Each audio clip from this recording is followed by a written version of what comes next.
अस्सलामु अलैकुम वरहमतुल्लाहि वबरकातुहु। इन्नल हम्दुलिल्लाह नहमदुहु व नस्तईनुहु व नस्तगफिरुहु व नऊज़ु बिल्लाहि मिन शुरूरि अनफुसिना व मिन सय्याति अअमालिना। मन यहदिहिल्लाहु फला मुदिल्ल लहु व मन युद्लिलहु फला हादिय लहु। वाशहदु अल्ला इलाहा इल्लल्लाह वाशहदु अन्ना मुहम्मदन अब्दुहु व रसूलुहु अम्मा बाद।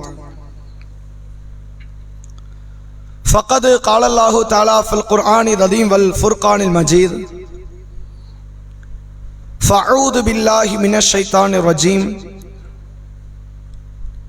या अय्युहल्लज़ीना आमनू कुतिबा अलैकुमुस सियाम कमा कुतिबा अलल्लज़ीना मिन क़ब्लिकुम लअल्लकुम तत्तक़ून।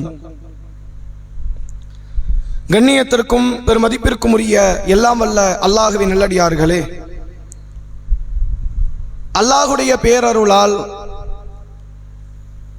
வாரந்தோறும் மக்ரிப் தொழுகையை தொடர்ந்து, வெள்ளிக்கிழமை மக்ரிப் தொழுகையை தொடர்ந்து நம்முடைய ஜாமிய தௌஹீத் என்கிற பள்ளிவாசலில் வைத்து மார்க்க சொற்பொழிவு நிகழ்ச்சியை நாம் நடத்தி கொண்டு வருகிறோம். கடந்த 2 வாரங்கள் ரமலானும் நாமும் என்ற தலைப்பின் கீழ் ரமலான் எவ்வளவு முக்கியத்துவம் வாய்ந்த ஒரு மாதம் என்பதையும், அல்லாஹ்வுடைய தூதர் அவர்கள் உட்பட சஹாபாக்கள் ஏனையோர்கள் இந்த மாதத்தை எவ்வாறு கட்டமைக்க அவர்கள் போராடினார்கள், துடித்தார்கள் என்பதையும், ரமலானுக்கே இருக்கக்கூடிய தனித்துவமான சிறப்புமிக்க அமல்கள், நோன்பு, இரவு தொழுகை, குர்ஆனோடு உண்டான தொடர்பு என்கிற காரியத்தை குறித்தும் கடந்த 2 வாரங்கள் நாம் அறிந்து கொண்டோம்.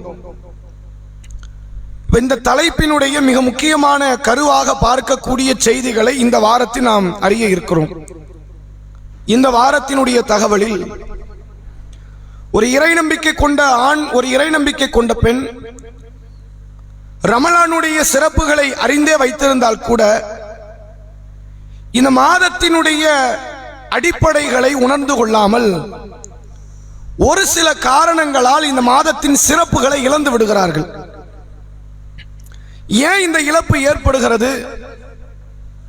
ரமலானுடைய ஆரம்ப நாள்ல இரவு தொழுகையில் அவங்க காட்டுற ஆர்வத்தை நீங்கள் பார்க்கலாம். எல்லா மக்களும் அந்த 11 ரக்காயத்து அல்லது 13 ரக்காயத்துகள், ரசூலுல்லாஹ் 11, 13 வரை தொழுதிருக்கிறாங்க. அந்த ரக்காயத்துகளை முடிக்கும் போது இன்னும் கொஞ்ச நேரம் கூட்டி தொழுதிருக்கலாமே அப்படின்னு முதல் பிறையில யோசிக்கிற நமக்கு 4வது 5வது பிறை தாண்டாது. கொஞ்சம் கொஞ்சமா தொழுகையை சுருக்கிடுவோம். இவ்வளவு நேரம் தொலை வைக்கிறாரு, கொஞ்சம் வேகமா தான் தொலை வச்சா என்ன அப்படின்னு ரமலான் நமக்கு ஒரு சலிப்பை தட்டிடும். 30 நாள் கழிச்சு சலிப்பை தட்டினா வேற, 4வது நாளே சலிப்பை தட்டுதுன்னா ஒரு சில பேர்ல என்ன பண்ணுவாங்க, 8 ரக்காயத்துல 4 ரக்காயத்தோட சலாம் கொடுத்து முடிச்சிருது மொத்தமா. இல்ல ரசூலா 4 தொழுது இருக்கிறாங்க, ஹதீஸ் இருக்குது. உண்மையில ரசூலா 4 தொழுது இருக்கிறாங்க. ரமலான் சிறப்பு மிக்கது. அந்த நாளை எப்படி நாம் நன்மைக்குரியதா மாற்றணும் தான் நம்ம ஆசைப்படணும். 4 தொழுது இருக்கிறாங்க, வித்ரு 1 ரக்காயத்து கூட தொழுது இருக்கிறாங்க, சுருக்கமா கூட தொழுது முடிச்சிடலாம், வீட்டில் கூட முடிச்சிடலாம், எப்படியாவது முடிச்சிடணும் அப்படிங்கிற மாதிரியான மனநிலையில் ரமலானுடைய காலத்திலே மாறிடுறாங்க. ஏராளமான மார்க்க சிந்தனைகள். ஒரு நாள் முதல் நாள் ஆரம்பிக்கும் போது ஒரு நாளைக்கு 10 ஜுஸ் முடிக்கணும். எத்தனை குர்ஆன்? ஒரு நாளைக்கு 10 ஜுஸ் ஓதியறணும். வீட்டில் சும்மா இருக்கிற நேரத்திலலாம் உள்ள குர்ஆன் ஓதியறணும். 3 நாளைக்கு ஒரு குர்ஆன், 30 நாளைக்கு 10 குர்ஆன் முடிச்சிடணும் ரமலானுக்குள்ள. மிகப்பெரிய காரியம், லேசில் நடக்காது, லேசா கிடைக்காது. சஹாபாக்களே சிரமப்படுற நிகழ்வுல அது. ஆனா திட்டமிடல், இவ்வளவு அழகான திட்டமிடல் இருக்கும். ஒரு நாள் கூட தாண்டாது. 10 ஜுஸுவை முடிப்பாங்க, அடுத்த நாள் பார்ப்பாங்க 5 போதும், அடுத்த நாள் 2 போதும், அதுக்கு அடுத்த நாள் அதான் குர்ஆன் 1 முடிச்சிட்டோம்ல போதும் அப்படின்னு முடிச்சிருவாங்க.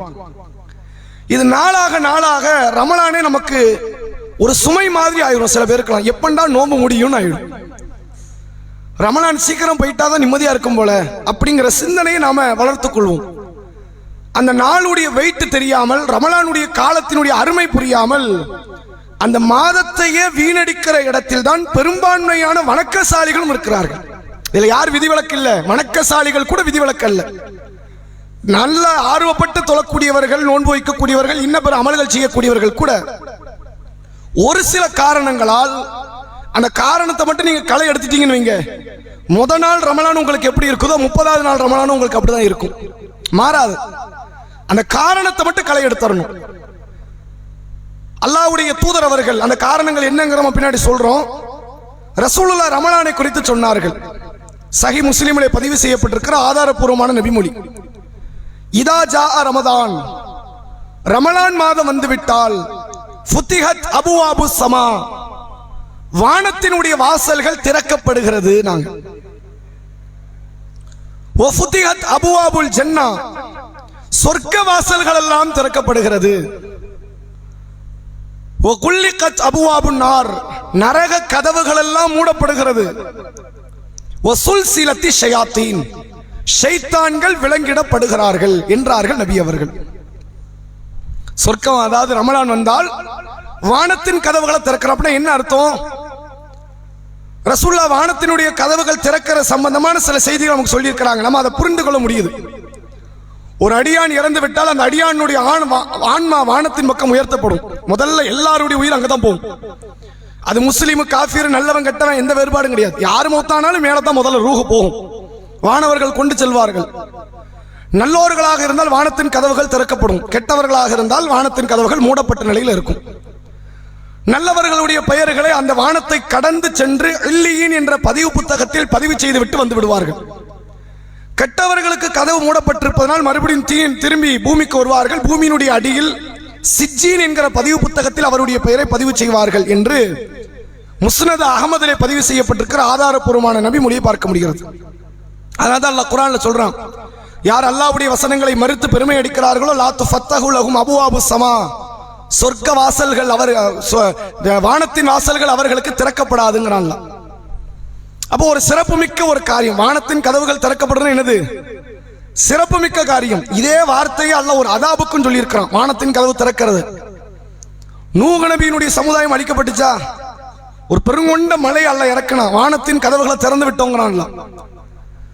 அப்ப அங்க சொன்னது என்னன்னா, ஒரு அளவிட முடியாத அளவிற்கு ஒரு பெருமலையை கொடுத்தோங்கிறதுக்கு உவமையாக அல்லாஹ் சொல்லுகிறான். இங்க அல்லாஹ் சொல்வது அருளுக்காக சொல்லுகிறான். வானத்தின் கதவுகள் ரமலான் மாதத்தில் திறக்கப்படுகிறது, சொர்க்கத்தின் கதவை திறக்கிறான் அல்லாஹ். அப்படின்னா என்ன அர்த்தம்? சில மக்களை நீங்க பார்க்கலாம், ரமலான்ல மௌத்தாயிட்டு எங்க போயிருவாங்க, அவங்க சொர்க்கம் போயிருவாங்கிற ஒரு சிந்தனை இருக்கு, தப்பான சிந்தனை. ரமலானில் மௌத்தானவர்கள் எல்லாம் சொர்க்கவாசிகள் கிடையாது. அப்படின்னா யாரையும் சொர்க்கவாசின்னு சொல்லணும் நம்ம? Abu Jahl, Abu Lahab, Utba, Shaiba, Umayya bin Khalaf, Walid ibn Walid, இவங்க யாரு? ரசூலுல்லாவை கொலை செய்ய வேண்டும் என்று துடித்த கொடியவர்கள். இவங்க எல்லாரும் செத்தது எப்ப தெரியுமா? ரமலான் பிறை 17 மௌத்தானாங்க, பத்ர் காலத்துல கொல்லப்பட்டாங்க. ரமலான்ல செத்தா சொர்க்கவாசனை, இவன் எல்லாம் சொர்க்கவாசி ஆயிரணும், அப்படிதானே? அப்ப அது கிடையாது. ரமலானில் மௌத்தானால சொர்க்கம் கிடையாது. நல்லவராக மௌத்தானால், ஈமான் கொண்டவரா மௌத்தானா சொர்க்கம். கெட்டவரா மௌத்தானா, நீங்க வெள்ளிக்கிழமை மௌத்தானாலும் சரி, அல்லது லைலத்துல் கத்ர் இரவுல மௌத்தானாலும் சரி, எப்ப மௌத்தானாலும் உங்களுக்கு நரகம் தான், அதுல மாற்றமே கிடையாது. அப்ப எதனால் இந்த சொர்க்க கதவுகளை அல்லாஹ் திறக்கிறான் என்றால், நன்மை செய்வதற்கும் சொர்க்கம் செல்வதற்கான வாய்ப்பு இந்த மாதத்தில் அதிகம் இருக்கிறது. இதை இன்னொரு விதத்தில் கூட புரிந்து கொள்ளலாம். சொர்க்க கதவு திறக்குதுங்கிறத விட சொர்க்க கதவை நீ திறங்கிற அர்த்தத்தை கூட இதுக்கு கொடுக்க முடியும். அது என்ன, சொர்க்க கதவை நம்மளா திறக்க முடியும் அப்படின்னா, திருக்குர்ஆன்ல அல்லாஹ் ஒரு வார்த்தையை சொல்லுகிறான். பால் ஊட்டுகிற தாய்மார்கள் தங்கள் குழந்தைகளுக்கு ஹவுலைனி காமிலைனி, முழுமையாக 2 ஆண்டுகள் அவள் பால் ஊட்டுவாள் அப்படிங்கிறான். எப்படி சொல்றான்? பால் ஊட்டணும்னு சொல்லல, பால் ஊட்டுவாள். அப்ப என்ன அர்த்தம்? எதிர்கால வினை சொல்லாக பயன்படுத்தி சில இடத்துல அல்லாஹ் என்ன செய்வான்னு கேட்டா, அதை கட்டளையிடக்கூடிய வாக்கியமாக ஆக்குவான். அப்படி ஒரு வழிமுறை அல்லாஹ்வுடைய பேச்சுல உண்டு. பால் ஊட்டுவான்னா பால் ஊட்டுன்னு அர்த்தம் மாதிரி, சொர்க்க கதவு திறக்கப்படும் என்றால் சொர்க்க கதவை நீ திற, இந்த மாசத்துல திறந்துரு. நரக கதவை இந்த மாசத்திலேயாவது மூடிரு. ஷைத்தானை இந்த மாசமாவது விலங்கு போட்டு வச்சிரு, அவனுக்கு என்ன பண்ணிடாத, விலங்கு அவுத்து விட்டுறாத என்ற கருத்தையும் இந்த நபிமொழியிலிருந்து நம்மால் பெற முடியும். இந்த ரமலான் மாசத்தை எப்படி அமைக்கணுங்கிறதுக்கு ரசூலுல்லாஹ் சொல்லித்தர வழிமுறை பாருங்க. சொர்க்கம் போற வாய்ப்பு கொஞ்ச நேரம் கூட கவனம் சிதறிடக்கூடாது. தெளிவாக இருந்த இந்த மாதத்தை நீ பயன்படுத்த வேண்டும் என்பதை அல்லாஹ்வுடைய தூதர் அவர்கள் ஆர்வமூட்டுகிற நிகழ்வை பார்க்க முடிகிறது. அதே போன்று நபி அவர்கள் சொன்னார்கள், ரமலானுடைய மாதம் இருக்கிறது, நீங்கள் செய்யக்கூடிய எந்த நன்மையாக இருந்தாலும் சரி 10 இருந்து 700 மடங்கு வரை அதற்கு நன்மைகள் அதிகரிக்கப்படுகிறது. எத்தனை மடங்கா? 700 மடங்கு. எந்த நன்மையை செய்தாலும், குர்ஆனை வாசித்தாலும், திக்ர் செய்தாலும், நோன்பு வைத்தாலும், தொழுதாலும், இரவு தொழுகையில் ஈடுபட்டாலும், தான தர்மங்களை செய்தாலும், எதை செய்தாலும் கிடைக்கும். எவ்வளவு பெரிய அற்புதமான வார்த்தைகள் இது. இந்த மாதம் சில மக்களால் பெருமளவில் வீணடிக்கப்படுகிறது, நாசமாக்கப்படுகிறது என்றால் அதில் ரொம்ப கவனிப்போடு இருந்து எதனால நம்ம இந்த ரமலானை நாசப்படுத்துகிறோம் அதை நாம் புரிந்து கொள்ள வேண்டும். அல்லாஹ்வுடைய தூதர் அவர்கள் ஒவ்வொரு மனிதனும் நன்மையில் குறை வைப்பதை குறித்து சொல்லித் தருகிறார்கள். பாதிரு பில் அமால், மக்களை நன்மைக்கு நீங்கள் முந்திக் கொள்ளுங்கள். என்ன செய்யுங்க? நன்மைக்கு முந்திக் கொள்ளுங்கள். எதற்கு முன்னால் தெரியுமா?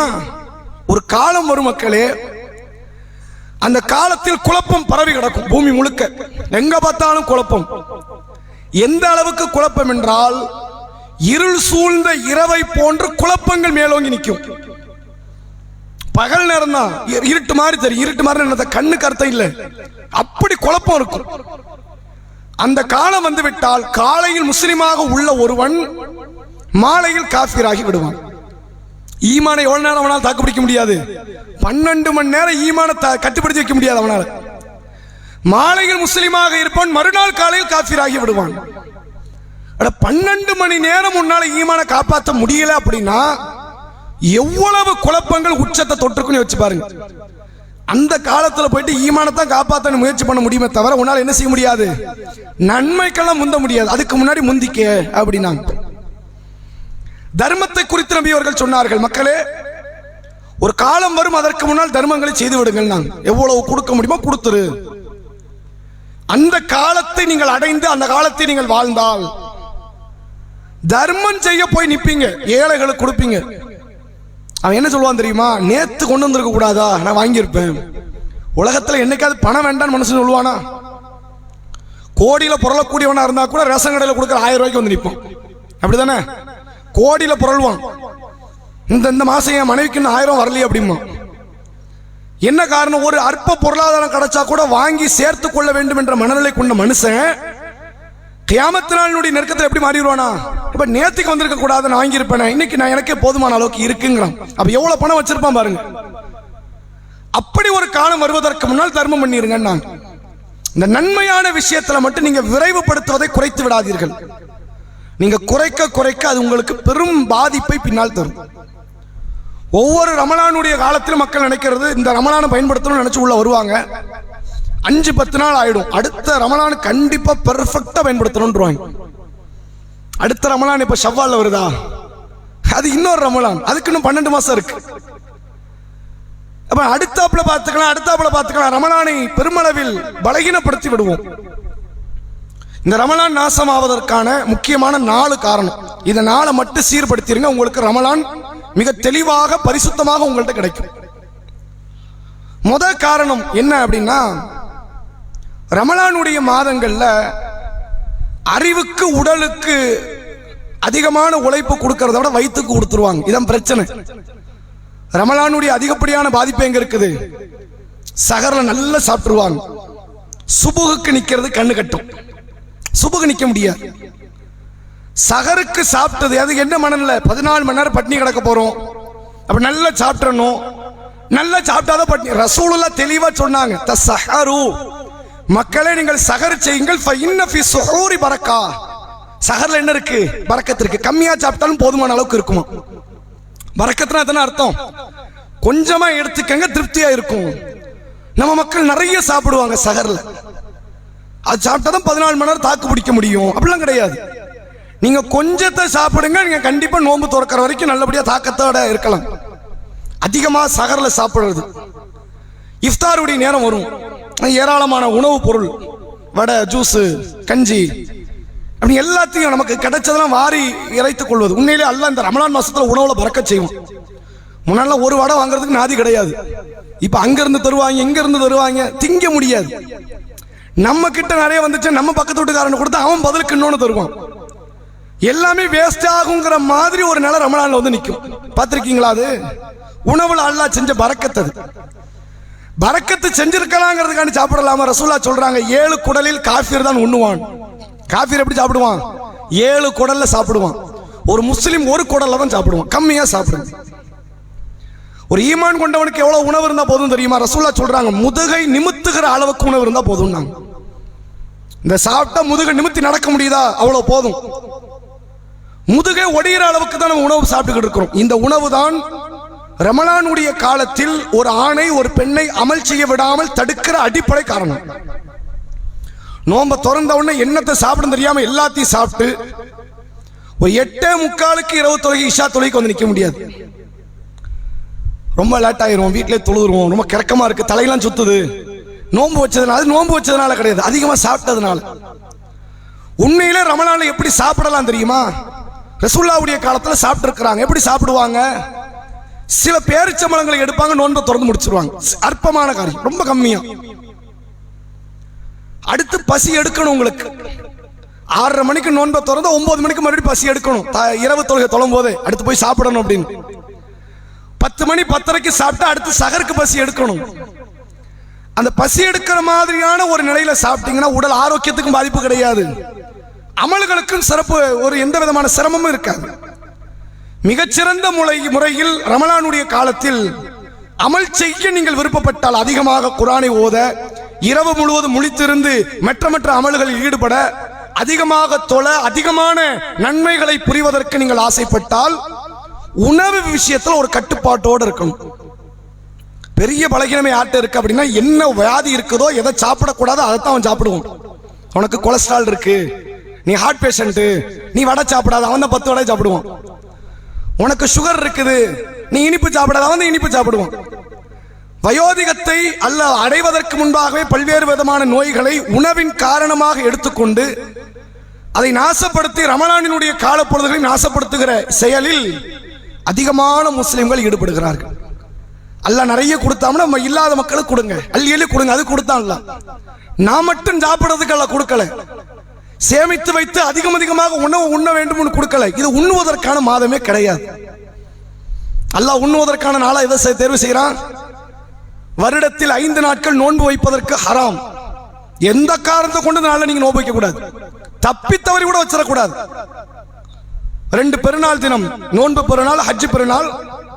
ஹஜ் பெருநாளை தொடர்ந்த 3 நாட்கள் ஐயாமு தஷ்ரீக், இது உணவு உண்ணுவதற்குரிய நாள். அங்க நோன்பு வைக்க கூடாது இல்ல. அப்ப என்ன அர்த்தம்? நல்லா சாப்பிடுங்க நாள், அது சாப்பிடுவதற்குரிய நாள். அப்ப அமல் செய்வதற்குரிய இந்த ரமலானுடைய பிறை காலங்களில் அதிகமான உணவு தான் பலரை பலகீனப்படுத்திடுச்சு. இந்த வருஷத்துல இதை முடிவெடுங்க பார்ப்போம். கம்மியா தான் சாப்பிடணும், பசி எடுக்கிற அளவுக்கு தான் சாப்பிடணும். சாப்பிட்டோன்னு மறுபடியும் பசி எடுக்கணும், அந்த மாதிரி சாப்பிடணும். கம்மியாக சாப்பிட்டு அன்றைய நாளினுடைய இரவு பொழுதை பகல் பொழுதை நீங்க கடந்தீங்கன்னா உங்களுக்கு தூக்கம் வராது. அது உங்களை அமல்களின் பக்கம் ஆர்வமூட்டக்கூடியவர்களாக மாற்றிவிடும். இதை ஒவ்வொருவரும் கவனத்தில் கொண்டு உணவு விஷயத்தில் ஒரு கட்டுப்பாட்டோடு ரமலான் மாதத்தை அணுகுங்கள். படிக்கிற பிள்ளைங்க யாருக்குமே அதிகப்படியான உணவுலாம் கொடுக்க மாட்டாங்க. என் பிள்ளை படிக்குது, நல்ல கறிமீனா சாப்பிடு, பிரியாணியை சாப்பிடு, சாப்பிட்டா தூங்குவான். தண்ணியை மட்டும் குடிச்சிட்டு படி, படிப்பேறதுக்கு அது போதும், வேற எதுவும் தேவையில்லை. குர்ஆனை படித்தால், தொழுதால், ஏனைய அமல்களில் ஈடுபட்டால் இரவு வேளைகளில் தண்ணி மட்டும் போதும், அதை மட்டும் எடுத்துக்கங்க. நொறுக்கு தீவனங்களை, அதிகப்படியான உணவுகளை எடுத்துக்கொள்வது உடல் ரீதியான பலகீனத்தை படுத்துவதோடு அமல்களை நாசப்படுத்தக்கூடிய ஒரு காரியம் என்பதை நாம மறந்துடக்கூடாது. இது ஒரு முக்கியமான ஒரு காரணம். 2வது ரமலானை நாசப்படுத்துகிற காரியம் என்றால் அதிகப்படியான தூக்கம். தூங்காம இருக்கவா முடியும் அப்படின்னு ஒரு கேள்வி வரும். கண்டிப்பா இருக்க முடியாது. ரசூலுல்லாஹ்வே சொல்றாங்க, நான் இரவில் சில நேரங்கள் தூங்கவும் செய்கிறேன், கொஞ்ச நேரம் தொழவும் செய்கிறேன். நான் ரொம்ப அரிதான சில நாட்கள் தான் முழு இரவுமே ரசூலுல்லாஹ் நின்று தொழுதது, எல்லா நாளும் தொழல. தூக்கம் என்பது அவசியம். ரமலான் காலத்தை பார்த்தீங்கன்னா வளமையா தூங்குறத விட 1.5 மடங்கு அதிகமா இருக்கும். வளமையா 6 மணி நேரம் 7 மணி நேரம் 12 மணிக்கு வீட்டில் ஒரு பெண்ணோ ஆணோ தூங்குறாங்கன்னா சுபுக்கு எந்திரிச்சு அப்புறம் தூங்க முடியாது. காலையில இருந்து கடைக்கு போகணும், காலையில வீட்டு வேலை பார்க்கணும், பிள்ளைங்களை ஸ்கூலுக்கு அனுப்பணும், சாப்பாடு ரெடி பண்ணணும், இவ்வளவு வேலை இருக்கும். தூங்க வாய்ப்பு இருக்காது. மத்தியானம் ஒரு வாய்ப்பு கிடைக்கும், ஒரு 1 மணி நேரம் 2 மணி நேரம் வாய்ப்பு கிடைக்கும். ஒரு நாளைக்கு 8 மணி நேரத்தை விட குறைவாக தூங்கக்கூடிய இந்த மக்கள் தான் ரமலான் மாசம் வந்தவொடனே வேலைகள்லாம் குறைஞ்சிருச்சுல, காலையில சாப்பாடு கிடையாது, மத்தியானம் கிடையாது, சாப்பாடு செய்ய வேண்டிய அவசியமே கிடையாது. இந்த நிலை நம்மளை எங்க கொண்டு போய் விட்டுரும்? நிறைய தூங்கணுங்கிற சிந்தனை நோக்கி நம்ம இழுத்துட்டு போயிடும். ரமலானுடைய காலங்கள் பலருக்கும் தூக்கத்தினால் மட்டுமே அழிந்து விடுகிறது. இரவுலையும் தூங்குவாங்க, பகலையும் தூங்குவாங்க. இந்த ஓய்வு இருக்கிறதே, ஓய்வு நம்மை பலகீனப்படுத்தும். நபி அவர்கள் சொன்னார்கள், நிஅமத்தானி மக்பூனுன் ஃபீஹிமா கஸீரம் மினன் நாஸ். மனிதர்களில் அதிகமானவர்கள் இரண்டு அருள் கொடைகள் விஷயத்தில் இழப்புக்குள்ளாகி கொண்டே இருக்கிறார்கள். அவன் யூஸ் பண்ணவே மாட்டேங்கிறான், வேஸ்ட் ஆக்கிடுறான். எல்லா மனுஷனும் இப்படிதான் இருக்கிறான். ரெண்டு அருள் கொடை என்னது? அஸ்ஸிஹத்து வல் ஃபராகு. ஒன்று ஆரோக்கியம், மற்றொன்று ஓய்வு. நாங்க சொல்ல ஆரோக்கியம் இருக்குல்ல, இருக்கிற வரைக்கும் அதன் அருமை அவனுக்கு தெரியாது. ஓய்வு இருக்குதா, அது இருக்கிற வரைக்கும் அவனுக்கு அருமை தெரியாது. ஓய்வெல்லாம் போய் பழுக்கள் கூடும் போது அவனுக்கு தெரியும், அன்னைக்கு அமல் செய்யாம விட்டுட்டோமே, அன்னைக்கு அந்த டைம் யூஸ் பண்ணாம விட்டுட்டோமே. ஆரோக்கியம் இருக்கும் போது அந்த அருமை தெரியாது. நோய் வந்த பிறகுதான் ஆரோக்கியமா இருக்கும் போது எப்படி தொழுது இருக்கலாம் தெரியுமா, அப்படி நோன்பு வச்சுக்கலாம் தெரியுமா. இப்போ ஒரு நோன்பு தான் வைக்க முடியல ரமலான் காலத்துல, அப்படி ஒரு நிலை வந்துடும். அப்ப அல்லாஹ் கொடுத்திருக்கிற இந்த வாய்ப்பை ரமலானுடைய காலத்துல தூக்கத்தை கூடுமான வரை குறைத்து விடுங்கள். கூடுமான வரை தூக்கத்தை நீங்கள் குறைத்து விடுவீர்களே ஆனால் அடுத்து ஒரு மாசம் கழிச்சு தூங்கலாம், எந்த தப்புமே கிடையாது. பிள்ளைகளுக்கு அதனை நீங்க அறிவுரை கொடுப்பீங்க. தேர்வு நேரம் வந்துருச்சு அப்படின்னா பிள்ளைகளுக்கு என்ன சொல்லுவோம்? தூங்காத, எக்ஸாம் லீவ் விட போறாங்க, 2 மாசம் விடுவாங்க, உனக்கு நல்லா தூங்கிக்கலாம், தப்பே கிடையாது. இப்ப தூங்காம உட்கார்ந்து நீ படிச்சாதான் நல்லபடியா என்ன எழுத முடியும், தேர்வை நீ எதிர்கொள்ள முடியும் என்று பிள்ளைகளுக்கு போதிக்கிற இதே பெற்றோர்கள் தான் ரமலானுடைய காலத்தில் அதிகமாக தூங்கி வழிந்து விடுவார்கள். அதன் விளைவு என்ன? இந்த காலம் வெகு சீக்கிரத்தில் போகும். எல்லாருமே இந்த வார்த்தை சொல்லுவாங்க பாருங்களேன். இப்பதான் போய் ஒரு நோன்பு வந்த மாதிரி இருந்துச்சு. முதல் நோம்புல தராவி தொழுகைக்கு வந்து நின்ன மாதிரி இருந்துச்சு. பார்த்தா 15வது நோம்புன்ட்டாங்க. இப்பதான் 15வது நோம்புன்ற மாதிரி இருந்துச்சு. பிற பார்த்துட்டாங்க நாளைக்கு பெருநாளான்றாங்க. தூங்கிக்கிட்டே இருந்தா எப்படி தெரியும்? முடிச்சுக்கிட்டு இருந்தாலும் தெரியும் நாட்கள் ஓடுதா இல்லையான்னு. சுபுகு தொழுதுக்கு அப்புறம் தூங்குறது, லுகருடைய தொழுகைக்கு எந்திக்கிறது, லுகர் தொழுதோன்னு தூங்குறது, அசருக்கு எந்திக்கிறது, அசர் தொழுதோன்னு தூங்குறது, மறுபடியும் மகரிப்புக்கு எந்திக்கிறது. தூக்கத்திலேயே பெரும்பான்மையான நேரங்கள் கடக்கும் போது நாட்கள் ஓடுறது, வேகமாக ஓடுது, தெரிய மாட்டேக்கு. ஆனால் ரமலானுடைய பொழுது என்பது வெறுமனை தூங்கி கழிப்பதற்குரிய காலம் கிடையாது என்பதை உணர்ந்து ரொம்ப சொற்பமான நேரங்களை, பகல்ல கொஞ்ச நேரம், இரவுல கொஞ்ச நேரம். ஏன்னா இரவுல இந்த மாசத்தை நிறைய எந்திப்போம், முழிக்க வேண்டிய ஒரு அவசியம் இருக்குது. அப்ப பகல்ல ஒரு நேரத்தை ஒதுக்கிறணும், இரவுல ஒரு நேரத்தை ஒதுக்கிறணும். இந்த நேரம் மட்டும்தான் நம்ம கண்டிப்பா தூங்கணும், பெருநாள் தினத்தை பார்க்கிற வரைக்கும். அது வரைக்கும் அமல், அதுக்கப்புறம் கூடுதலா தூங்கிக்கலாமே, தப்பு இல்லையே. ரமலானுக்கு அப்புறம் ஷவ்வால் வரத்தும் போது, துல்காதா துல்ஹஜ்னு எல்லா மாசம் வரத்தும் போது அப்ப கூடுதல் தூங்கலாமே, தப்பா? அதுல அந்த மாதம் அவ்வளவு சிறப்புக்குரியது கிடையாது, அதை இழப்பதனால் தவறும் கிடையாது. இந்த மாதத்தை இழந்துட்டா இதுக்கப்புறம் அடுத்த வருஷம் இருப்போமான்னு தெரியாது. ஒருவேளை வஃபாத் ஆயிரலாம். போன வருஷம் சபையில இருந்த 1-2 பேர் கூட மௌத்தா இருக்கலாம், அல்லாவே அறிந்தவன். அடுத்த வருஷம் இங்க இருக்கிற எத்தனை பேர் மௌத்தாக போறாங்கன்னு தெரியாது. அப்ப அதை உணர்ந்து இந்த மாதத்தில் அதிகமான நேரம் தூங்குவதை தொடர்ந்து விட்டு அமல்களை நோக்கி அடியெடுத்து வைப்பதற்கான முயற்சிகளை செஞ்சுட்டா ரமலான்ல ஏறத்தால் அந்த சாப்பாடுலையும் தூக்கத்தை மட்டும் கவனம் செலுத்துங்க. பாதி ரமலான் உங்க கைக்குள்ள நிற்கும். பாதி ரமலான் என்ன பண்ணிடலாம்? அமல்களால் அலங்கரிச்சிடலாம். அடுத்த இன்னொரு முக்கியமான காரணம், இந்த ரமலானுடைய காலத்தில் நாசப்படுத்துவதற்கான முக்கியமான செயல் எங்க இருக்கும்னா அதிகப்படியான பேச்சுக்கள். பேச்சு தான் ஓடும், முழுக்க முழுக்க பேச்சு. இரவு தொழுகைக்குன்னு வந்து உட்கார்ந்துருவாங்க. 8:30க்கு இஷா தொழுகை, 7:30க்கெல்லாம் அங்கே கூட்டம் வந்துடும் பெண்கள்கிட்ட. வந்தவொடனே கதை பேச ஆரம்பிக்கும். நான் இஷா கிக்காம சொல்லிட்டாங்க, அப்புறமா இஷா முடிச்சுட்டு பேசுவோம் அப்படின்னு ஆரம்பிச்சிருவாங்க. இஷா முடிச்சவன தொடர்ந்து இரவு தொழுகையில பேசுவாங்க. இரவு தொழுகை முடிஞ்ச அப்புறம் பயான் பேசும்போது அவர் மட்டும் பேசிக்கிட்டு இருக்கட்டும், நம்ம தனியாக எங்க பேசுவோம் அப்படின்னு பேசுவாங்க. கதைகள் நிறைய ஓடும், எல்லாத்தையும் பத்தின செய்திகள் ஓடும். அல்லாஹ் ரசூலை பற்றி ஓடாது, மார்க்க மறுமை கபரை பற்றி ஓடாது, சொர்க்க நரகத்தை பற்றி ஓடாது, குடும்ப கதைகளை பற்றி ஓடும். போன ரமலான் எப்படி இருந்துச்சு தெரியுமா, இந்த ரமலான் எப்படி இருக்கு தெரியுமா, இதை பத்தி பேச்சுக்கள். இரவு தொழுகை முடிச்சு வெளியே போவாங்கல்ல, நீங்க இதை கவனிக்க. மற்ற நேரத்தில் இப்ப பயான் முடிச்சவன இஷா கூட நிக்க மாட்டாங்க சில பெண்கள், தப்பு கிடையாது. இருந்தா கூடுதல் நன்மை, வீட்டில தான் தொழுவது சிறப்புன்ட்டாங்க, தப்பு கிடையாது. ஆனா இங்க வேக வேகமா வீட்டுக்கு போகக்கூடியவங்க ரமலான் காலத்திலும் போடும்ல, போக மாட்டாங்க. 10:30 மணிக்கு வெளியே போறாங்க அப்படின்னா 11-12 ஆயிரம் வீட்டுக்கு போய் சேர. அந்த வீட்டில் ஒரு 1/4 மணி நேரம், இந்த வீட்டில் ஒரு 1/4 மணி நேரம். போடுற வரல சகோதரியை தோழியை வீட்டில் விட்டுட்டு அவங்க வீட்டில் ஒரு 1/4 மணி நேரம் கதை பேசிய 12 மணி ஆயிடும். வீட்டுக்கு போய் சேர எத்தனை மணி ஆகும்? 12 மணி ஆயிடும். நடந்தே வரோம்ல, அப்படி பேசிக்கிட்டே கதை பேசிக்கிட்டே. ஏன்னா இரவு முழுக்க ஹயாத்தாக்குறாங்க. இது பலருடைய வாழ்க்கை. வீட்டுக்கு போய் உட்கார்ந்துட்டு போன்ல பேசுவாங்க, பகல் நேரத்தில் பேசுவாங்க, நோன்பு திறக்கிறதுக்கு முன்னாடி பேசுவாங்க, நோன்பு திறந்து பேசுவாங்க. கதைகளை பேசித்தான் ரமலானுடைய காலங்களை அதிகமாக சீரழிக்கிற இடத்தில் மக்கள் இருக்கிறார்கள். இது யாராவது மறுக்க இயலுமா? உண்மையிலே மரியம் அலைஹிஸ்ஸலாம் நோன்புலாம் கிடைச்சதுன்னா அவ்வளவுதான், செத்து போயிருவோம் நம்ம. மரியம் அலைஹிஸ்ஸலாம் நோன்புல பேசக்கூடாது, அப்படிதானே? குர்ஆன் எடுத்து பாருங்க, நோன்பு வச்சிருந்தா பேசக்கூடாது. குர்ஆன் அப்படிதான் சொல்லுது. நான் அல்லாஹ்வுக்கு நோன்பு வைத்திருக்கிறேன், நான் எந்த வார்த்தையும் பேச மாட்டேன். இதை மட்டும் பேசிக்கலாம். எப்படி? நான் நோன்பு வச்சிருக்கிறேன்பா, எதுவும் பேசாதன். பேசலைன்னா மண்டை வெடிச்சிரும். பேசாம நோன்பா கண்டிப்பா சாத்தியமே கிடையாது, அப்படி ஆயிடும். ரமலானுடைய காலங்கள் அதிகமான வீணான பேச்சுக்களிலும் விளையாட்டுத்தனமான பேச்சுக்களிலும் புறம் பேசுவது, அவதூறு, இது போன்ற மனித கரிகளை சாப்பிடுகிற பேச்சுக்கள் தான் ரமலானை மீதம் இருக்கிற காலத்தில் நாசமாக்கி. மூணு முடிஞ்சிருச்சா? அதிகமான சாப்பாடு, அதிகமான தூக்கம், அதிகப்படியான பேச்சு.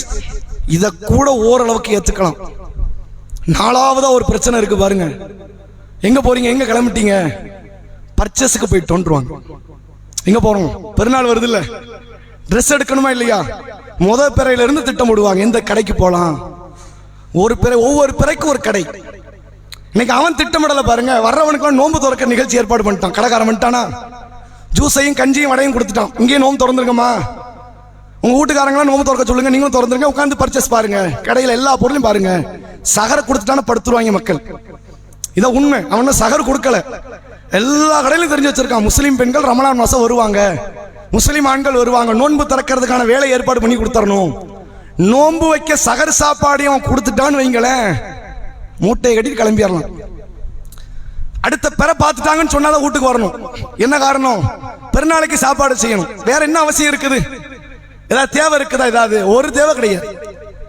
பிறை பார்த்த விட உடனே சிந்தனை எல்லாம் எங்க போகணும்? ட்ரெஸ் தான் இருக்கும். பெருநாளைக்கு வாங்க வேண்டிய கலெக்ஷன் என்னலாம், என்னென்ன ட்ரெஸ் வாங்கலாம். இப்போ பரவாயில்ல, அல்ஹம்துலில்லாஹ்.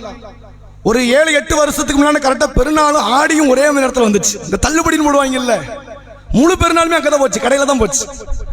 ரமலானுடைய காலம் முழுக்க போனதுல இங்கதான், கடைகள்ல தான். கொஞ்சம் சிந்திச்சு பாருங்க. ரமலானில் முஸ்லிம் பெண்களை அதிகமாக நீங்க கடைகளில் பார்க்கணும். எல்லாம் முக்காடு போட்ட பெண்களா இருப்பாங்க. அவங்க உண்மையில ட்ரெஸ் தான் எடுக்கிறாங்க, ட்ரெஸ் பார்த்துக்கிட்டு இருக்காங்கன்னு தெரியாது. காலையில நோன்பு வச்சுட்டு போயிருப்பாங்க. அவன் ஸ்டூல்லாம் வேற போட்டுருவான். எல்லாரும் உட்கார்ந்து பாருங்க, ஏசி ஹால போட்டாச்சா, நிம்மதியா ராகத்தா உட்கார்ந்து பொருளை தேடி அன்றைய நாளை முழுச நாசமாக்குறது. 8 மணிக்கு வந்து சேருவாங்க வீட்டுல. இரவு தொழுகை, ரொம்ப டயர்டா இருக்கு, தூங்கிடுவோம். மறுநாள் காலையில் இன்னொரு பர்ச்சேஸ்க்கு போகணும். ஒரே நேரத்தில் வேலையும் முடியாது. எப்படி முடியும் தெரியுமில்ல? ஒரு பிள்ளைக்கு ஒரு நாள், 2வது பிள்ளைக்கு ஒரு நாள், 3வது பிள்ளைக்கு ஒரு நாள். வீட்டுக்காரருக்கு விட்டுட்டோம், நாளைக்கு வீட்டுக்காரருக்கு, நமக்கு விட்டுட்டா நமக்கு நாளை கழிச்சு. சிந்தனைகள் இப்படியே பர்ச்சேஸ்ல மட்டும்தான் அந்த ரமலானுடைய காலங்கள் வீணடிக்கப்படுது. யாரும் மறுக்க இயலாது, இல்ல அப்படிலாம் கிடையாது, இதுதான் நிலை. அப்ப இதுல நம்ம கொஞ்சம் சிந்தனை செலுத்தினோம்னு வைங்களேன், அதிகமான லைலத்துல் கத்ர் இரவுகள் எங்க நாசமாக்கப்படுது சிந்திச்சு பாருங்க. மற்ற இரவு கூட விட்டுறலாம், லைலத்துல் கத்ர் இரவு நாசமாக்கப்படுவதே துணிக்கடைகள்ல தான். 12-1 மணி வரைக்கும் எல்லாம் இருந்து துணிக்கடைகளில் பொருளை பெறுகிறார்கள் லைலத்துல் கத்ர் இரவிலே. இங்க தொழுகையினுடைய அந்த நாளினுடைய அந்த இரவினுடைய சிறப்பை, மகத்துவத்தை மக்கள் உணர்ந்து அதற்காக வழிபட வேண்டும் என்ற சிந்தனையில செல்லக்கூடிய ஆண்கள் பெண்கள் இருக்கிற இதே ஊரிலே தான், இதே மக்களில் தான் துணிமணிகளுக்காக வீட்டுக்கு தேவையான பொருட்களை வாங்க வேண்டும் என்ற சிந்தனையில் நாசமாகிறாங்க. அதனால தான் ரசூலுல்லாஹ் சொன்னாங்க, கடை தெருக்கள் ஷைத்தான் நடமாடுகிற வீதிகள். நாங்க ஷைத்தானுக்கு ரொம்ப பிடிச்ச இடம் இது கடை தெருக்கள். அல்லாஹ்வுக்கு பிடிக்காத இடம் அந்த கடை தெரு. நீங்க சிந்திச்ச பொருளை வாங்க முடியாது, உங்களை வாங்குறதுக்கு அந்த நேரங்களும் காணாது. அப்ப இதையெல்லாம் ஒரு திட்டமிடல் அமைச்சுக்கணும். கண்டிப்பாக நோன்பு ஆரம்பிக்கிற ட்ரெஸ் முடிச்சிடணும், எந்த காரணத்தை கொண்டு போயிடவே கூடாது. அப்படி ஒரு சிந்தனையில் இருந்திருந்தோம் அப்படின்னா இந்த ரமலானுடைய காலத்தை மிக அழகாக அற்புதமான முறையில் வடிவமைப்பதற்கு நமக்கு பயனுள்ளதாக இருக்கும். இந்த நாள் தான் முக்கியம். அதிகப்படியான உணவை, அதிகப்படியான தூக்கத்தை, அதிகப்படியான பேச்சுக்களை, அதிகப்படியான கடை வீதிகளுக்கு செல்லக்கூடிய இந்த தன்மையை சில பெண்கள் இருக்கலாம், ஆண்கள் இருக்கலாம். இல்ல அந்த டைம்ல தான் சம்பளம் வந்துச்சு, இல்ல வீட்டுக்காரர் கணவர் வெளிநாட்டுல இருந்து காசு அப்பதான் கொடுத்தாரு, இப்பதான் வாங்க முடியும், தப்பு கிடையாது. ஆனா ஒரு நாள்ல முடிச்சிடலாம்ல. காலையில போனா மத்தியானம் வந்தா வேலை முடிஞ்சிடும். அப்படி முடிக்க முடியும், முடிக்க மாட்டாங்க. நோன்பு வச்சுட்டு போக முடியாது. அப்ப இது ரமலானுடைய காலத்தை நாசப்படுத்திருங்கிறத இந்த சமுதாய மக்கள் அதிகமாக விளங்கி இந்த காரியத்திலிருந்து விலகணும். நன்மைக்குரிய நொடி பொழுதுகள் தவறுகிறது. இது எல்லாத்தையும் கூட விட்டுருங்க.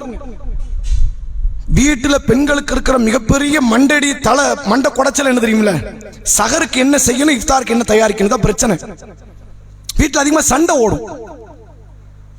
காலையில 10 மணில இருந்து இஃப்தாருக்கு ரெடி பண்ண ஆரம்பிப்பாங்க. 10 மணில இருந்து ஆரம்பிப்பாங்க. இஃப்தாருக்கு ரெடி பண்ணி அதை சாப்பிட்டு முடிச்சு அதை வீட்டை கிளீன் பண்ண இஷா ஆயிரும். இஷா முடிச்ச உடனே சகருக்கு ரெடி பண்ண ஆரம்பிச்சிருவாங்க. எப்போ வரைக்கும் ஓடும்? சுபு வரைக்கும் ஓடிடும். சுபுக்கு முடிச்சோன்னு தூங்கணும். காலையில் மறுபடியும் 10 மணிக்கு எந்திக்கணும். ஏன்? எதனால எந்திக்கணும்? மறுபடியும் இஃப்தாருக்கு ரெடி பண்ணணும். முழுக்க முழுக்க உணவு தயாரிப்பதிலேயே இந்த சிந்தனையில் ஓடும் பெண்களுடைய வாழ்க்கை. இப்ப இதையெல்லாம் நம்ம களை எடுத்துட்டாலே இந்த அமல்ச்சிக்கு நேரம் இல்லைன்னா கிடையாது. யாரு சொன்னா அப்படி? சில பெண்களும் ஆண்களும் சொல்லுவாங்க நேரமே கிடைக்கல. நேரம் யாரு கிடைக்கலன்னா நம்ம சுமைகளை அதிகப்படுத்திட்டோம், நேரம் கிடைக்காத மாதிரி ஆயிடுச்சு. இது மாதிரி இப்ப இந்த நாள் யோசிச்சு பாருங்க. இது ரமலானுடைய நாளா இருந்திருந்தா இயல்பா தானே வண்டி ஓடுது. ஏதாவது பிரச்சனை இருக்குதா? நிறைய நாள் இன்னைக்கு தூங்கணும், நிறைய நேரம் தூங்கணுமா, இன்னைக்கு நிறைய நேரம் இன்னைக்கு பேசணுமா, நிறைய இன்னைக்கு சாப்பிட்டோமா, அல்லது நிறைய கடை வீதிக்கு இன்னைக்கு போனோமா, இயல்பா போச்சா இல்லையா? இப்படியே இயல்பா அந்த மாசம் போகல. ஏன் போகலன்னா ரமலானை அதை வியாபாரத்துக்கான நாளாகத்தான் பல மக்கள் பார்க்கிறார்களே ஒழிய அமல்களுக்குரிய நாளாக பார்ப்பது கிடையாது. ஷைத்தான் விளையாடுறது இங்கதான். ரசூலுல்லாஹ் ஹஜ்ஜத்துல் விதாவிலே மக்களை பார்த்து சொன்னார்கள், மக்களே, உங்களை இணை வைக்கக்கூடிய காரியத்தில் இருந்து அந்த செயலை தூண்டுவதில் இருந்து ஷைத்தான் நிராசை அடைந்து விட்டான். சஹாபாக்களை பார்த்து ரசூலுல்லாஹ் சொன்னாங்க, ஷிர்க்க நோக்கி உங்களால் இன்னும் அழைக்க முடியாது. அவன் ரொம்ப நீங்க தெளிவா இருக்கிறனால அவன் புரிஞ்சுக்கிட்டான். ஆனா பிரச்சனை என்ன தெரியுமா? நீங்க எதை அற்பம்னு நினைப்பீங்களோ அந்த விஷயத்தை அவன் தலையிடுவான். எதை அற்பம் நினைப்போம்? நன்மையைத்தான் நினைப்போம். நபி அவர்கள் சொன்னார்கள், லா தஹ்கிரன்ன மினல் மாரூஃபி ஷைஆ, நன்மையில் எதையுமே அற்பம் என்று நினைத்து விடாதீர்கள். உங்கள் சகோதரனை பார்த்து ஒரு புன்முறுவல் சிரிக்கக்கூடிய சிரிப்பை கூட அற்பம்னு நினைக்காத. நன்மையில் எதுவுமே அற்பம் கிடையாது. எல்லா காரியத்திலும் ஈடுபடு, எல்லாத்தையும் செய்யு. அல்லாஹ்வுடைய தூதர் அவர்கள் அறிவுறுத்துகிறார்கள், வலியுறுத்தி சொல்கிறார்கள். இதை கவனத்தில் கொண்டு ரமலானுடைய காலங்களை மிக அற்புதமான முறையில் கழிப்பதற்கான முயற்சிகளை நாம் செய்ய வேண்டும். இந்த ரமலானுடைய மாசம் அதனுடைய கூடுதல் சிறப்புக்கு சில செய்திகளை நாம் நினைவுபடுத்துகிறோம். இதுல ஒவ்வொரு நாளுடைய வேல்யூ இருக்குது. இந்த ரமலான்ல வைக்கிற ஒரு நோன்புடைய தன்மை நபி அவர்கள் சொன்னார்கள், 70 ஆண்டுகள் நரக நெருப்பில் இருந்து ஒரு அடியானை அல்லாஹ் தூரப்படுத்துகிறான். ஒரு நோன்புக்கு, ஒரே ஒரு நோன்புக்கு 70 ஆண்டுகள் அந்த அடியாரை நரகத்தில் இருந்து அல்லாஹ் தூரப்படுத்துகிறான் என்று மார்க்கம் சொல்கிறது. ரமலானில் தொழக்கூடிய அந்த தொழுகை முந்தைய பாவங்களை மன்னித்து விடும் என்றார்கள் நபி அவர்கள். இந்த ரமலானுடைய காலத்தில் தான் பல்வேறு விதமான மார்க்க செய்திகளை படிப்பதற்கான நிலைகள் உருவாகும். மார்க்கத்தை நிறைய தேடி படிக்கலாம், வாய்ப்புகளை நேர பொழுதுகளால் அதிகப்படுத்தி தருவான். ஆனால் இது போன்ற வீணான காரியங்களால் மட்டுமே ரமலான் சீரழிக்கப்பட்டு அதை மிக பெரும் அளவிலே பலகீனத்தில் நாம் தள்ளி விடுகிறோம் என்பதை நாம் யாரும் மறந்துவிடவோ மறுத்துவிடவோ இயலாது. சஹாபாக்கள் இந்த ரமலானுக்கு கொடுத்த முக்கியத்துவத்தை பாருங்க. ஒரு சில செய்திகள். ரசூலுல்லாஹ் ஒரு நாள் ரமலானுடைய பொழுது லைலத்துல் கத்ர் இரவாக இருப்பதற்கு சாத்தியக்கூறு உள்ள 21வது இரவில் நபி அவர்கள் தொழுகைக்காக பள்ளிவாசல் வந்து நின்று தொழுகிறார்கள்.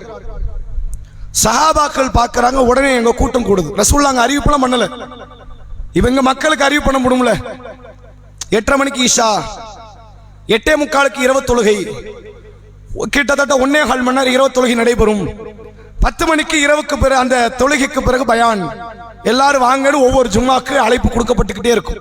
வெளியே எழுதி போடுவாங்க, நோட்டீஸ் சில கிளைகள் அடைப்பாங்க, எல்லாரும் பண்ணுவாங்க. ரசூலுல்லாஹ் எந்த அறிவிப்பும் பண்ணல. அறிவிப்பே பண்ணாம ஒரு நாள் ரமலான் பொழுது 21வது பிறை ரசூலுல்லாஹ் வந்து தொழுகைக்காக நிற்கிறார்கள்.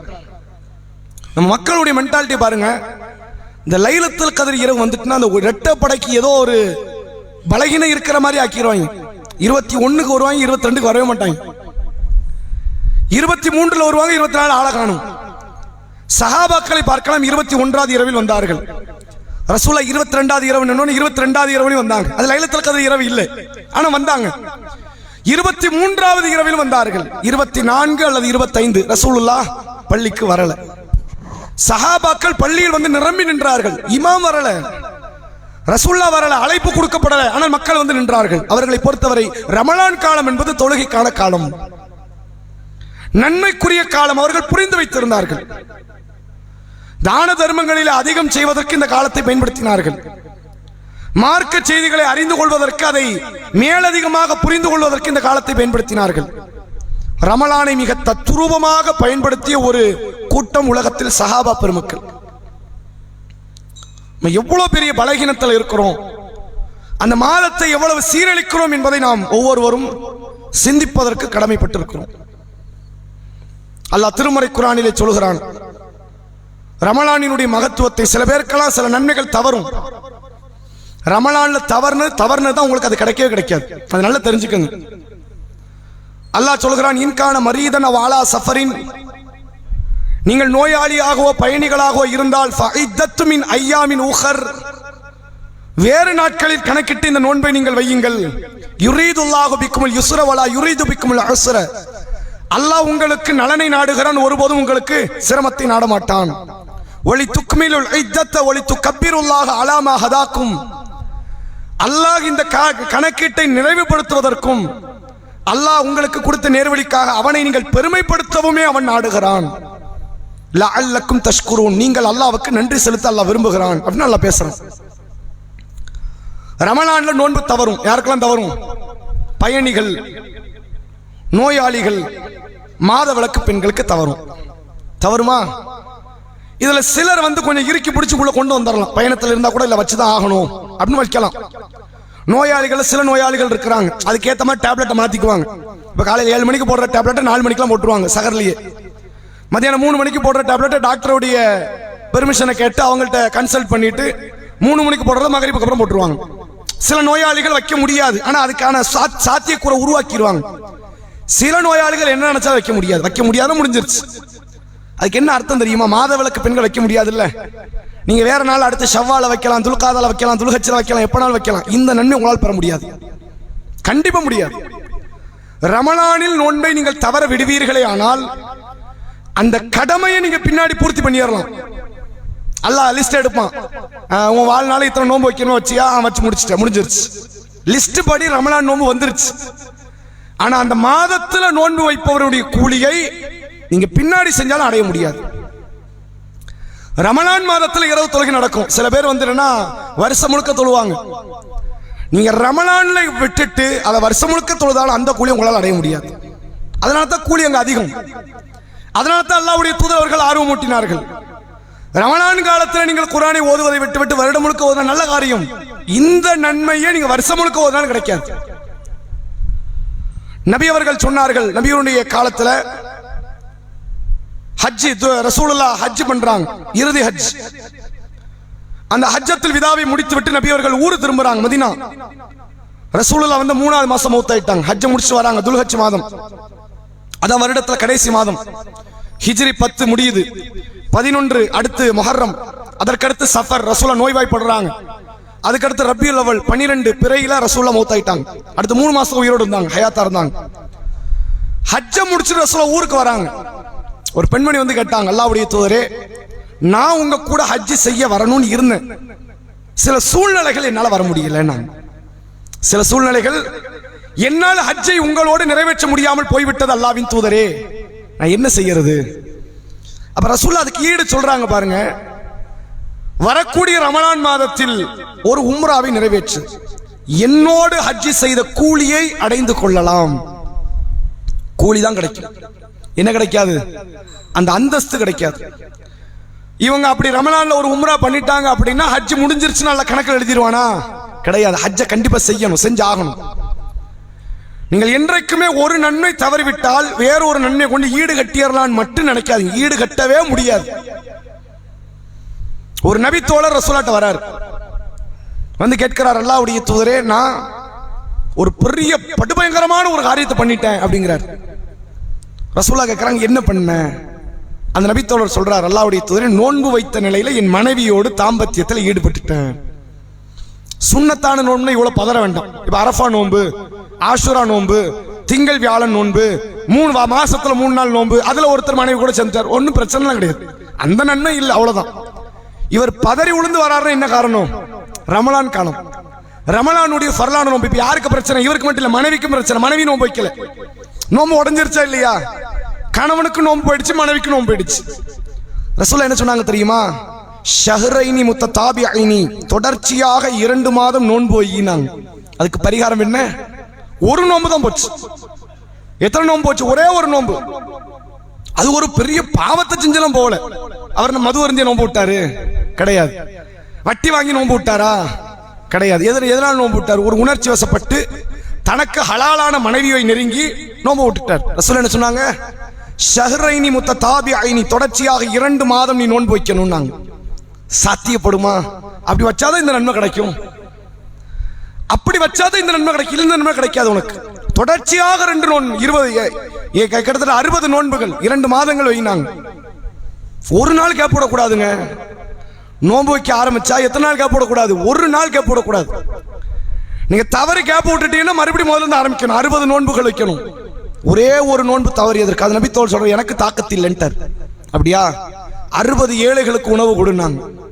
அதுக்கு எனக்கு சக்தி இல்லைன்னாங்க. அப்ப ரசூலா வேற சில வழிமுறைகளை சொல்லி கொடுத்தாங்க. உணர்ச்சி வசப்பட்டு தனக்குரிய ஹலாலான மனைவியை நெருங்கி ஒரு நோன்பை தவற விட்டவர் பின்னாடி 60 நோன்பை தொடர்ச்சியாக வைத்தாலே அன்றே அந்த நன்மை பெற்றுக்கொள்ள முடியாது. அப்ப ரமலான் எவ்வளவு குவாலிட்டின்னு தெரியுதா? அதை இழந்தா இழந்ததுதான். அந்த மாசம் போயிடுச்சு, திரும்பி வராது உங்களுக்கு. அதனுடைய நன்மைகளை இழந்து விட்டீர்கள், திரும்பி வராது. ரமலானுடைய சில பிறைகளை, சில இரவுகளை, சில நாட்களை, சில பகல் பொழுதை, சில நேரத்தை நாம் தவற விடுகிறோம். நாளைக்கு பார்த்துக்கலாம், நாளைக்கு போனதுதான். அதை உங்களால் ஈடுகட்டி விட முடியாது. நம்ம இவ்வளவு நாள் ஆசைப்பட்டு எப்போ ரபியுல் அவ்வல் வரும்போதே இன்னும் 4-5 மாசம் தான் இருக்கு, ரமலான் வந்துடும். அப்படிங்க ரஜப் வரும்போது 2 மாசம் இருக்கு, ரமலான் வந்துடும். எதிர்பார்த்து காத்து இருந்தது வீணாக்கிறதுக்கா? எவ்வளவு ஆர்வப்பட்டு இந்த மாதத்தை நம்ம நெருங்கணும். அதற்காக வேண்டி போராடி பக்கத்தில் வந்தோம். ஒரு காரியத்தை எடுப்பதில் அல்ல சிறப்பதை முழுமையாக முடிப்பதில் தான் சிறப்பு. ரசூலுல்லாஹ்வுடைய காலத்தில் ஒருத்தர் போர்க்களத்தில் கொல்லப்பட்டார் என்பதோடு தற்கொலை செய்து கொண்டு மரணித்து விட்டார். அப்படிதானே? ரசூலுல்லாஹ் என்ன சொன்னாங்க தெரியுமா? இன்னமல் அமாலு பில் ஹவாத்தீம், செயல்கள் அனைத்தும் இறுதி நிலையை பொறுத்து அமைகிறது. ஒருத்த அதீத ஈமானி உறுதியோடு இருக்கிறாங்கிறது எதை காட்டும் தெரியுமா? கடைசி வரைக்கும் அந்த நிலைப்பாட்டில் தெளிவாக இருக்கும்போது மட்டும்தான். ரமலானினுடைய முதல் நோன்பில் இருக்கிற அந்த ஆர்வம் 4 நோன்பு கூட தாண்டல அப்படின்னா உண்மையில ரமலான் நம்ம எதிர்பார்க்கலன்னு அர்த்தம். எதுக்கு தான் எதிர்பார்த்திருக்கோம்? உணவுக்காக, தூக்கத்துக்காக, கதை பேசுவதற்காக, ஷாப்பிங்காகத்தான் எதிர்பார்த்தோம். அதனால வந்திருக்கணும் சலிப்பு. உணவு வேண்டாம், தூக்க வேண்டாம் சலிப்பு அதுல வந்திருக்கணும். அதுல வரலையே. தொழுகையிலையும் அமல்களையும் குர்ஆன் ஓதுவதில் சலிப்பு வருதுன்னா எதிர்பார்த்தது எதைத்தான்? ரமலான்ல ஷாப்பிங்க தான் எதிர்பார்த்த, மற்ற தொழுகை எதிர்பார்க்கல. அப்ப ஈமானி உறுதி இல்லை, உண்மையில் நன்மை எதிர்பார்க்கல. ரசூலுல்லாஹ் அவங்கள தான் சொன்னாங்க, மன்சாம ரமதானன் ஈமானன் வஹ்திசாபன், ஈமான் கொண்டு நன்மை எதிர்பார்த்து ரமலான் மாதம் யார் நோன்பு வைப்பாரோ, மன் காம ரமதானன் ஈமானன் வஹ்திசாபன், ஈமான் கொண்டு நன்மை எதிர்பார்த்து ரமலான் மாதம் யார் முழுமையாக இரவில நின்று வணங்குவாரோ, குஃபிர லஹு மா தகத்தம மின் தன்பிஹி, அவருடைய முந்திய பாவங்கள் அனைத்தையுமே அல்லாஹ் மன்னித்து விடுகிறான். முதல் நாள் தொழுதவனுக்கு அந்த கூலி இல்லையா? முழு ரமலானும் தொழுதவனுக்கு தான் அந்த கூலி.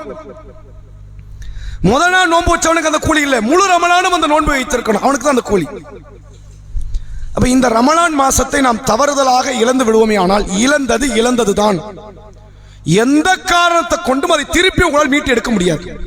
எவ்வளவு முயற்சி பண்ணாலும் சரி, போன ரமலான் எடுக்க முடியாது. அல்லாஹ் ஹயாத்தை கொடுத்து மீண்டும் ஆர்வப்பட்டு உறுதியோடு இருந்தால் அடுத்த ரமலான வேண்டுமானால் பெற்றுக்கொள்ளலாமே தவிர இழந்த ரமலான் தான். யாருக்கு கூட காலத்தில் பின்னோக்கி செல்வதற்கு வழி கிடையாது தெரியுமா? ஷஹீதுகளுக்கு கூட கிடையாது. அல்லாஹ்ட்ட அவங்க அதைத்தானே கேட்கிறாங்க, அல்லாஹ் மறுபடியும் அந்த காலத்தை தா, மீண்டும் மௌத் பிறக்கணும், வளரணும், வாழணும், உன் பாதையில கொல்லப்படணும். நன்மையினுடைய உச்சத்தை அடைந்த உயிர் தியாகிகளுக்கே கொடுக்கப்படாத வாய்ப்பு கடந்த காலத்தில் கொடுக்க மாட்டோம். நபிமார்களுக்கு எல்லாம் கொடுக்க மாட்டோம். சில நபிமார்கள் தவறு செஞ்சிருப்பாங்க, சில இடத்துல அல்லாஹ்வுடைய மார்க்கத்துக்கு விரோதமான சில காரியத்தில் ஈடுபட்டிருப்பாங்க. அல்லாஹ் காலத்துல ரிவர்ஸ்ல கொண்டு போயிருக்கலாம்ல, அந்த தவறு நடக்காம இருந்திருக்கும்ல. தவறு நடந்தா தவறுதான், அதை மாற்றி அமைக்க முடியாது. காலங்களை இழந்தால் இழந்ததுதான், மாற்றி அமைக்க முடியாது. யாருக்காகவும் அல்லாஹ் நிர்ணயித்த அந்த கால அவகாசத்தை மாற்றி அமைக்க மாட்டான். லிக்குல்லி உம்மத்தின் அஜல், எல்லோருக்கும் ஒரு கெடு நேரம் இருக்கிறது. ஃபஇதா ஜாஅ அஜலுஹா லா யஸ்தகிருன ஸாஅத வலா யஸ்தக்திமூன், ஒரு நொடி முந்தாது பிந்தாதுங்கறான்ல. எல்லாத்தையும் ஒரு ப்ராப்பரான கனெக்ஷன்ல வச்சுட்டான் அந்த உலகத்தை. நம்ம இழந்துட்டா இழந்ததுதான். ஒரு வக்து தொழுகை போயிடுச்சு, போனதுதான். ஒரு ரமலான் போயிடுச்சு, போனதுதான். ஒரு காலத்தை, ஒரு நேரத்தை நீங்கள் வீணடித்து விட்டீர்கள். வீணடித்தால் வீணடித்ததுதான். அந்த ரமலானினுடைய வெகுமதியை யார் உணர்ந்து கொள்வார்கள் தெரியுமா? நாளை மறுமை நாளில் தனது தீமை தட்டை விட நன்மை தட்டை அதிகப்படுத்த வேண்டும் என்ற எதிர்பார்ப்போடு மக்ஷர் திடலிலே நிற்பவனுக்கு தெரியும் ரமலானுடைய வெகுமதி என்னன்னு. யாருக்கு தெரியாது? அதனுடைய கூலியை உலகத்திலே உணர்ந்து கொள்ளாமல் காலத்தை வீணடிப்பவர்களுக்கு அதன் வெகுமதி தெரியாது. உலகத்தில் நன்மையினுடைய வெகுமதி யார் உணர்ந்து கொள்வார்கள்? மௌத்தானவனுக்கு தான் தெரியும். இப்ப மௌத்தாய் கபர்ல இருப்பாங்கல்ல, யாரெல்லாம் வேதனைப்பட்டு கொண்டிருப்பார்களோ அவர்களுக்கு தான் அந்த வெகுமதி தெரியும். இன்னொரு வாய்ப்பு கிடைச்சா உலகத்துக்கு போனா நன்மை செய்யலாம, கிடைக்காதுல்ல. ஒரே ஒரு தகவலை சொல்லுகிறேன். ஹசன் அல் பசரி என்று சொல்லப்படுகிற ஒரு தாபினா தெரியுமில்ல, சஹாபாக்களை பார்த்த இஸ்லாத்தில் இருந்த மார்க்க அறிஞர்கள். மார்க்க அறிஞர் அவர் கண்டிப்பா 7 வருஷம் போய் படிச்சிருக்கணும் இல்லை, மார்க்க ஞானத்தோடு இருப்பவர்கள். அதில் ஒருவர் தான் தலை சிறந்த மார்க்க நிபுணராக இருந்த ஹசன் அல் பசரி ரஹிமகுல்லா அவர்கள். இந்த ஹசன் அல் பசரி ஒரு முறை ஒரு ஜனாசா நல்லடக்கத்திற்கு சென்றிருக்கிறார். ஒரு முஸ்லிமுடைய அடக்கம் பண்ணியாச்சு. ரசூலுல்லாஹ்வுடைய வழிமுறை ஜனாசா அடக்கம் பண்ண கொஞ்ச நேரம் உட்கார்ந்து உபதேசம் பண்ணுவாங்க. யாருக்கு உபதேசம்? இறந்தவருக்கு தல்கீன் ஓதுவாங்க. அது யாருக்கு உபதேசம்? இறந்தவருக்கு சொல்லுவாங்க. இப்ப வானவர் வருவாரு, நீ என்ன சொல்லு, உன் இறைவன் யாருன்னு கேட்பாரு, நீ அல்லான்னு சொல்லு அப்படிம்பாங்க. அது பயனே கிடையாது, தல்கீன் மார்க்கத்திலும் கிடையாது. அப்ப ரசூலுல்லாஹ் கொடுத்த உபதேசம் யாருக்கான தெரியுமா? மேல நிக்கிறவங்களுக்கு, இன்னும் மௌத் ஆகல இல்ல, கபருக்கு போகல இல்ல, அவங்களுக்கு சில உபதேசத்தை ரசூலுல்லாஹ் பண்ணுவாங்க. இது ஒரு வழிமுறை. ரசூலுல்லாஹ்வுடைய வழிமுறையை ஏற்று இந்த ஹசன் அல் பசரி அவர்கள் அந்த சஹாக்களுக்கு சில அறிவுரைகளை சொல்கிறார். என்னன்னு சொல்றாரு தெரியுமா? என்ன கேட்கிறார் தெரியுமா? வாங்க முடியும்.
ஹசன் அல் பசரி ரஹிமஹுல்லா அவர்கள் அங்கு சுற்றி இருந்த மக்களுக்கு சில அறிவுரைகளை சொல்லுகிறார். அதுல அவர் முதல்ல கேள்வியில் ஆரம்பிக்கிறார்.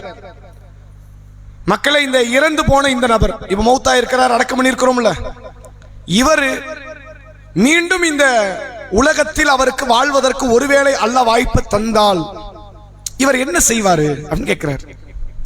அப்ப சுத்தி இருந்த மக்கள் சொல்றாங்க, ஒருவேளை வாய்ப்பு கிடைச்சா நன்மை செய்வார். ஏன்? வானவரை பார்த்துட்டாரு, கபரை பார்த்தாச்சு, நரக சொர்க்கத்தை பார்த்தாச்சு. ஏறத்தாழ அவர் மறுமை உறுதிங்கிறது நமக்கு எவ்வளவு ஈமானி உறுதி இருக்கு, அதை விட பன்மடங்கு அவருக்கு ஆயிருக்கும்.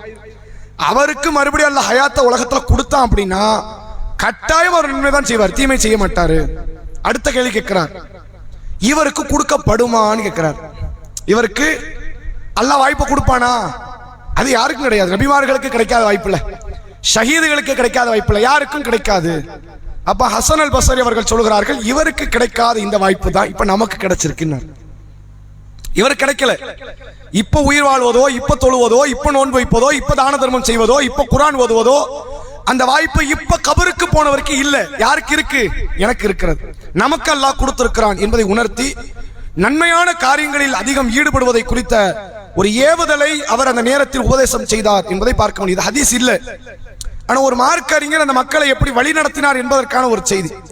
அப்ப இதை உணர்ந்து ரமலானுடைய கால பொழுதுகள் அதை உணவுக்காக, தூக்கத்துக்காக, வீண் பேச்சுக்காக, ஷாப்பிங்காக வேண்டி சீரழித்து விடாமல் மிக தெளிவான முறையில் இந்த மாதத்தை ஒவ்வொரு நொடி பொழுதையும், நேர பொழுதுகளையும், ஒவ்வொரு இரவையும் பகலையும் நல்ல முறையில், சிறப்பான முறையில் அமைத்துக் கொள்ள வேண்டும் என்பதை இந்த நேரத்தினுடைய தகவலாக சொல்லி என்னுடைய உரையை நிறைவு செய்கிறேன். ஒரு சில தகவல்கள். நாளை மறுநாள் கேள்விபதி நிகழ்ச்சி இன்ஷா அல்லாஹ் நடைபெறும். அந்த கேள்விபதி நிகழ்ச்சியில் ரமலான் தொடர்பாக, நோன்பு தொடர்பான கேள்விகளாக மட்டும் அதை அமைத்துக் கொள்ளுங்கள். ஏன்னா அதான் கடைசி, இந்த ரமலானை பார்க்கறதுக்கு முன்னாடி கிடைக்கிற கடைசி கேள்விபதி நிகழ்ச்சி இதுதான். இதுக்கு அடுத்து நம்ம ஞாயிற்றுக்கிழமை இன்ஷா அல்லாஹ் நோன்புல இருக்க வாய்ப்பு இருக்கு. அதனால் நிகழ்ச்சி நடக்காது, உள்ளரங்கு பயன் நடக்கும், இந்த நிகழ்ச்சி நடக்காது. அதனால இந்த கேள்விபதி நிகழ்ச்சியை இது சார்ந்த நிகழ்வாக நீங்கள் அமைத்துக் கொள்ளுங்கள். அடுத்த வாரம் இந்த ரமலானும் நாமும் என்பதின் 4வது இறுதி தொடராக நம்ம செய்ய போறது என்ன அப்படின்னா, இந்த ரமலான் மாதத்தில் எந்தெந்த நன்மைகளை எல்லாம் செஞ்சா நம்ம நேர பொழுதுகளுக்கு சரியா இருக்கும், மார்க்கம் அதை காட்டி தந்திருக்கும்ல. சில பேர்லாம் எதை செய்யன்னு தெரியாம செஞ்சு முடிச்சுக்கிட்டு இருப்பாங்க. இது அந்த மாதிரியான காரியங்களை எல்லாம் செஞ்சா ரமலான கொஞ்ச நேரத்திலேயே அதிகமான கூலியை பெறுவதற்கு சில வாய்ப்புகள் இருக்கிறது. அப்படி அல்லாஹ்வும் அல்லாஹ்வுடைய ரசூலும் காட்டி தந்த நன்மையான காரியங்களை மட்டுமே பட்டியலிடப்படுகிற ஒரு வார பேச்சாக அது அமையும் என்பதை சொல்லி என்னுடைய உரையை நிறைவு செய்கிறேன். அஸ்ஸலாமு அலைக்கும் வரஹ்மத்துல்லாஹி.